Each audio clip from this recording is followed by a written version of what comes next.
Théodore, mais Ariste, si Jésus-Christ ne peut rien désirer que par un ordre express de son Père, si ses désirs ne sont point en son pouvoir, comment sera-t-il capable de recevoir quelque véritable pouvoir? Vous avez le pouvoir de remuer votre bras, mais c'est qu'il dépend de vous de vouloir ou ne vouloir pas le remuer. Cessez d'être le maître de vos volontés, par cela seul vous perdrez tous vos pouvoirs. Est-ce que cela n'est pas évident? Prenez donc garde, je vous prie, de ne point offenser la sagesse du Sauveur et de ne point priver de sa puissance. Ne lui ôtez pas la gloire qu'il doit retirer de la part qu'il a dans la construction du temple éternel.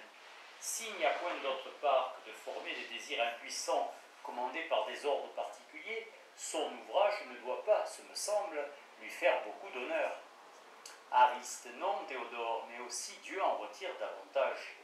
Théodore, si cela est, vous avez raison, car Dieu doit retirer bien plus de gloire de la magnificence du temple éternel que le sage Salomon qui le construit. Mais voyons un peu, comparons ensemble les deux principales manières de la providence divine pour reconnaître celle qui est la plus digne des attributs divins. Selon la première, Dieu forme d'abord un tel dessein indépendamment des voies de l'exécuter. Il en choisit l'architecte. Il le remplit de sagesse et d'intelligence. Outre cela, il lui marque en détail tous les désirs qu'il doit former et toutes les circonstances de ces désirs. Et enfin, il exécute lui-même fort exactement tous les désirs qu'il a ordonnés que l'on forma. Voilà l'idée que vous avez de la conduite de Dieu, puisque vous voulez qu'il forme par des volontés particulières tous les désirs de l'âme sainte de Jésus-Christ. Et voici l'idée que j'en ai. Je crois que Dieu, par sa préscience infinie, ayant prévu toutes les suites de toutes les lois possibles qu'il pouvait établir, a uni son Verbe à telle nature humaine et dans telles circonstances que l'ouvrage qui suivra de cette union lui doit faire plus d'honneur que tout autre ouvrage qui sera produit par toute autre voie.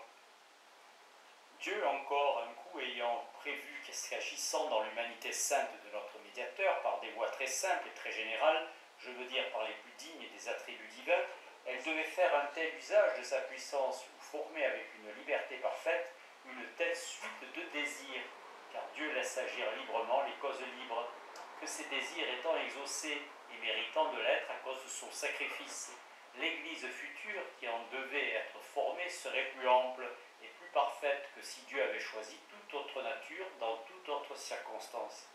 Comparez donc, je vous prie, l'idée que vous avez de la providence avec la mienne, laquelle des deux marque plus de sagesse et de prescience. La mienne porte le caractère de la qualité la plus impénétrable de la divinité, qui est de prévoir les actes libres de la créature dans toutes sortes de circonstances. Selon la mienne, Dieu se sert aussi heureusement des causes libres que des causes nécessaires pour l'exécution de ses desseins. Selon la mienne, Dieu ne forme point aveuglément ses sages desseins. Avant de les former, je parle humainement, il compare tous les ouvrages possibles avec tous les moyens possibles de les exécuter. Selon la mienne, Dieu doit retirer une gloire infinie de la sagesse de sa conduite, mais sa gloire n'ôte rien à celle des causes libres, auxquelles il communique sa puissance sans les priver de leur liberté. Dieu leur donne part à la gloire de son ouvrage et du leur, en les laissant agir librement selon leur nature, et par ce moyen il augmente la sienne. Car il est infiniment plus difficile d'exécuter sûrement les desseins par des causes libres que par des causes nécessaires ou nécessitées ou invinciblement déterminées par des ordres express et des impressions invincibles.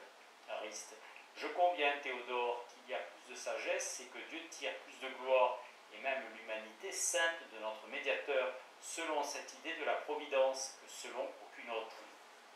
Théodore, vous pourriez ajouter que selon cette idée, on comprend fort bien comment Jésus-Christ n'a point reçu inutilement une puissance souveraine sur toutes les nations et pourquoi il fallait unir son humanité sainte avec la sagesse éternelle afin qu'il exécutât heureusement son ouvrage. Mais il suffit que vous conveniez qu'une de ces deux providences est plus sage que l'autre, car il faudrait être bien impie pour attribuer à Dieu celle qui paraît la moins digne de ses attributs. Ariste, je me rends, Théodore, mais expliquez-moi, je vous prie, d'où vient que Jésus-Christ dit lui-même qu'il exécute fidèlement les volontés de son Père. Je fais toujours ce qui lui est agréable, dit-il, et dans un autre endroit, car je n'ai point parlé de moi-même, mais mon Père qui m'a envoyé est celui qui m'a prescrit par son commandement ce que je dois dire, et comment je dois parler, et je sais que son commandement est la vie éternelle. Ce que je dis donc, je le dis selon que mon Père me l'a ordonné. Comment accorder ces passages et quantité d'autres semblables avec ce sentiment que Dieu ne forme point par des volontés particulières tous les désirs de la volonté humaine de Jésus-Christ? Cela m'embarrasse un peu. Théodore, je vous avoue, Ariste, que je ne comprends pas seulement comment ces passages peuvent vous embarrasser. Quoi donc? Est-ce que vous ne savez pas que le Verbe divin, dans lequel subsiste l'humanité sainte du Sauveur, est la loi vivante du Père éternel, et qu'il y a même contradiction que la volonté humaine de Jésus-Christ s'écarte jamais de cette loi? Dites-moi, je vous prie, lorsque vous donnez l'aumône, n'êtes-vous pas certain que vous faites la volonté de Dieu? Et si vous étiez bien assuré que vous n'avez jamais fait que de bonnes œuvres, ne pourriez-vous pas dire sans crainte: Cae placita sunt ei facio semper?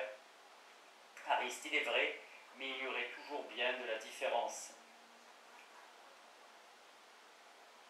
Est-ce que je fais toujours ce qui lui plaît?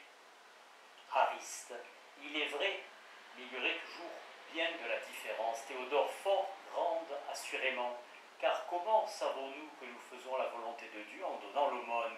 C'est peut-être que nous avons lu dans la loi écrite que Dieu nous ordonne de secourir les misérables, ou que, rentrant en nous-mêmes pour consulter la loi divine, nous avons trouvé dans ce code éternel, ainsi que l'appelle saint Augustin, que telle est la volonté de l'être infiniment parfait. Sachez donc, Ariste, que le Verbe divin est la loi de Dieu même, et la règle inviolable de ses volontés, que c'est là que se trouvent tous les commandements divins.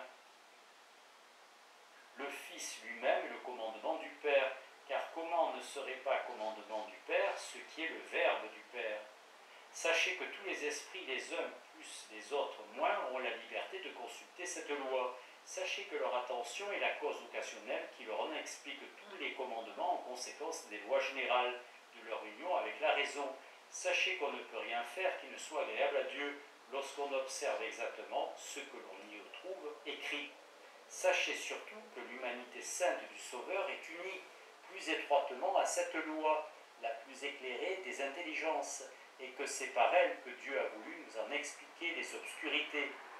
Mais prenez garde qu'il ne l'a pas privé de sa liberté ou du pouvoir de disposer de cette attention, qui est la cause occasionnelle de nos connaissances, car assurément l'âme sainte de Jésus, quoique sous la direction du Verbe, a le pouvoir de penser à ce qui lui plaît pour exécuter l'ouvrage pour lequel Dieu l'a choisi, puisque Dieu, par sa qualité de scrutateur des cœurs, se sert aussi heureusement des causes libres que des causes nécessaires pour l'exécution de ses desseins. Ne pensez pas néanmoins, Ariste, que Dieu ne quitte jamais la généralité de sa conduite à l'égard de l'humanité de Jésus-Christ, et qu'il ne forme les désirs de cette âme sainte qu'en conséquence des lois générales de l'union qu'elle a avec le Verbe. Lorsque Dieu prévoit que notre médiateur, entre une infinité de bonnes œuvres qu'il découvre dans le Verbe, en conséquence de son attention, doit faire le choix dont les suites sont les meilleures qui puissent être, alors Dieu, qui ne quitte jamais sans raison la simplicité de ses voies, ne le détermine point par des volontés particulières à faire ce qu'il prévoit qu'il fera suffisamment par l'usage de sa liberté, en conséquence des lois générales. Mais lorsque l'âme sainte du Sauveur, à cause des comparaisons infinies et infiniment infinies des combinaisons de tous les effets qui seront des suites de ses désirs, pourrait bien choisir entre plusieurs bonnes œuvres, car il n'en peut faire que de bonnes, celles qui paraissent les meilleures et dont les suites néanmoins ne seraient pas si avantageuses à son ouvrage, alors si Dieu retire plus de gloire de la beauté de l'ouvrage que de la simplicité des voies, il acquitte cette simplicité et il agit d'une manière particulière et extraordinaire dans l'humanité du Sauveur, afin qu'elle veuille précisément ce qui l'honorera le plus. Mais quoi qu'il agisse sans elle de cette manière, je crois qu'il ne la détermine jamais par des impressions invincibles de sentiments, quoique toujours infaillibles, afin qu'elle ait aussi le plus de part qu'il est possible à la gloire de son ouvrage. Car cette conduite, qui fait honneur à la liberté et à la puissance de Jésus-Christ, est encore plus glorieuse à Dieu que toute autre, puisqu'elle exprime la qualité de scrutateur des cœurs, et témoigne hautement qu'il sait se servir aussi heureusement des causes libres que des causes nécessaires pour l'exécution de ses desseins. Ariste, je comprends Théodore, parfaitement votre pensée. Vous voulez que Dieu ne quitte jamais, sans de grandes raisons, la simplicité et la généralité de ses voies, afin que sa providence ne ressemble point à celle des intelligences bornées. Vous voulez que sa préscience soit le fondement de la prédestination même de Jésus-Christ, et que s'il a uni son Verbe à telle nature et dans telles circonstances, c'est qu'il a prévu que l'ouvrage qui devait suivre de cette prédestination, laquelle est la cause et le fondement de celle de tous les élus en conséquence des lois générales qui font l'ordre de la grâce, que cet ouvrage, dis-je, serait le plus beau qui se puisse produire par les voies les plus divines. Vous voulez que l'ouvrage et les voies jointes ensemble, tout cela soit plus digne de Dieu que tout autre ouvrage produit par toute autre voie. Théodore: oui, Ariste, je le veux, par ce principe que Dieu ne peut agir que pour lui, que par l'amour qu'il se porte à lui-même, que par sa volonté qui n'est point comme en nous une impression qui lui vienne d'ailleurs et qui le porte ailleurs, en un mot, que pour sa gloire, que pour exprimer les perfections divines qu'il aime invinciblement, qu'il se glorifie de posséder et dans lesquelles il se complaît par la nécessité de son être. Il veut que son ouvrage porte par sa beauté et par sa magnificence le caractère de son excellence et de sa grandeur, et que ses voies ne démentent point sa sagesse infinie et son immutabilité. S'il y a des défauts dans son ouvrage, des monstres parmi les corps et une infinité de pécheurs et de damnés, c'est qu'il ne peut y avoir de défaut dans sa conduite, c'est qu'il ne doit pas former ses desseins indépendamment des voies. Il a fait pour la beauté de l'univers et pour le salut des hommes tout ce qu'il peut faire, non absolument, mais agissant comme il doit agir, agissant pour sa gloire selon tout ce qu'il est. Il aime toutes choses à proportion qu'elles sont aimables. Il veut la beauté de son ouvrage, et que tous les hommes soient sauvés. Il veut la conversion de tous les pécheurs, mais il aime davantage sa sagesse. Il l'aime invinciblement, il la suit inviolablement. L'ordre immuable de ses divines perfections, voilà sa loi et la règle de sa conduite. Loi qui ne lui défend pas de nous aimer et de vouloir que toutes ses créatures soient justes, saintes, heureuses et parfaites. Mais loi qui ne lui permet pas de quitter à tout moment, pour des pécheurs, la généralité de ses voies. Sa providence porte assez de marques de sa bonté pour les hommes. Souffrons, réjouissons-nous qu'elle exprime aussi tous les autres attributs. Théotime: eh bien, Ariste, que pensez-vous de la providence divine? Ariste: je l'adore et je m'y soumets. Théodore: il faudrait, Ariste, des discours infinis pour vous faire considérer toutes les beautés de cette providence adorable et pour en faire remarquer les principaux traits dans ce que nous voyons arriver tous les jours. Mais je vous ai, ce me semble, suffisamment expliqué le principe. Suivez-le de près et vous comprendrez assurément que toutes ces contradictions qui font pitoyablement triompher les ennemis de la providence sont autant de preuves qui démontrent ce que je viens de vous dire. 13e entretien. Qu'il ne faut point critiquer la manière ordinaire de parler de la providence. Quelles sont les principales lois générales par lesquelles Dieu gouverne le monde? De la providence de Dieu dans l'infaillibilité qu'il conserve à son Église. Ariste: ah, Théodore, que l'idée que vous m'avez donnée de la providence me paraît belle et noble, mais de plus qu'elle est féconde et lumineuse, qu'elle est propre à faire taire les libertins et les impies. Jamais principe n'eut plus de suite avantageuse à la religion et à la morale.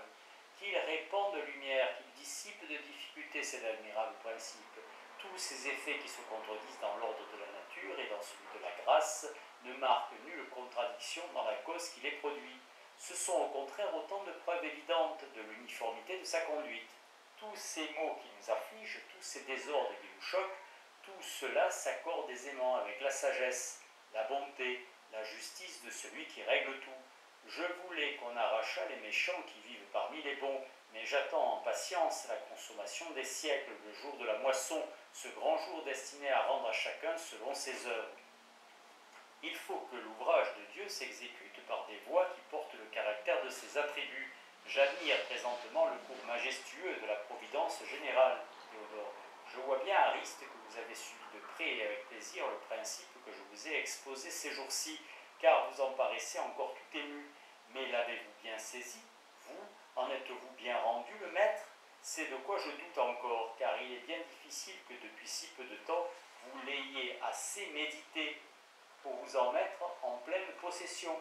Faites-nous part, je vous prie, de quelques-unes de vos réflexions afin de me délivrer de mon doute et que je sois en repos, car plus les principes sont utiles, plus ils sont féconds, plus est-il dangereux de ne les prendre pas Ariste. Je le crois ainsi, Théodore, mais ce que vous n'avez dit est si clair, nous avez dit est si clair, votre manière d'expliquer la providence s'accorde si parfaitement avec l'idée de l'être infiniment parfait et avec tout ce que nous voyons arriver, que je sais bien qu'elle est véritable, que je sens de joie de me voir délivré du préjugé dans lequel je vois que donne le commun du monde, et même bien des philosophes.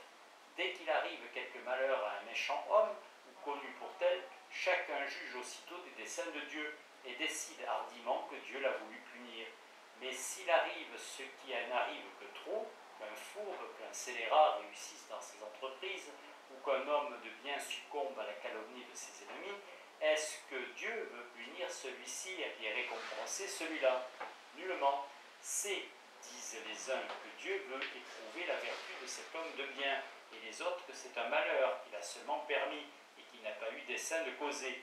Je trouve que ces peuples qui font gloire de haïr et de mépriser les pauvres sur ce principe, que Dieu lui-même hait et méprise les misérables, puisqu'il les laisse dans leur misère, raisonnent plus conséquemment. De quoi s'avise-t-on de juger des desseins de Dieu? Ne devrait-on pas comprendre qu'on n'y connaît rien, puisqu'on se contredit à tout moment? Théodore, est-ce là, Ariste, comment vous prenez mes principes? Est-ce là l'usage que vous en faites? Je trouve que ceux que vous condamnez ont plus de raison que vous. Ariste, comment, Théodore? Je pense que vous raillez ou que vous voulez divertir. À me contredire. Nullement, Théodore.